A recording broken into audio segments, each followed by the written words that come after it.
দেখছেন পাবনার পাট, পাবনার পুষ্পরার হাটের পাট। আজকে 15ই সেপ্টেম্বর 2025। এই যে পাট এখনো আছে, সকাল 6টা। এই যে এইসব পাট কেনাকাটা হয়ে গেছে। ভোর থেকে পাট রাত 10টা থেকে পাট আসা শুরু হয় এবং ভোর 7টা পর্যন্ত কেনাবেচা চলে। প্রায় সারা রাতে এখানে পাট কেনা বেচা হয়। এই যে পাটগুলো দেখছেন। জায়গাটা হচ্ছে পাবনা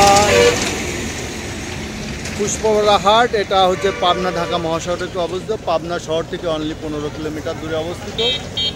যারা পাট ক্রয় করতে চান তারা অবশ্যই আগের দিন আসবেন এবং এখানে রাত 10টা থেকে পাট শুরু হয়, যার কারণে সরাসরি হাটে চলে আসতে পারবেন।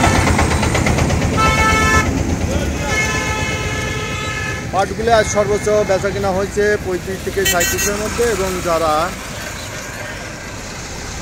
কম দামে কিছু পাট আছে, যারা কম দামে পাট কিনতে চান তারা 33 থেকে 35-এর মধ্যেও কিনতে পারবেন। আজকে একটু ওয়েদার খারাপের জন্য আমদানি কম, তাছাড়া পাট আস্তে আস্তে দিন দিন ফুটে যাচ্ছে, এর জন্য আমদানি কিছুটা কম আছে। সুপ্রিয় দর্শক, এই ছিল আজকের পাটের বাজার পরিস্থিতি, বাজার দর। ধন্যবাদ। ভিডিওটা ভালো লাগলে অবশ্যই চ্যানেলটা সাবস্ক্রাইব করবেন, লাইক দিবেন, শেয়ার করবেন। ধন্যবাদ।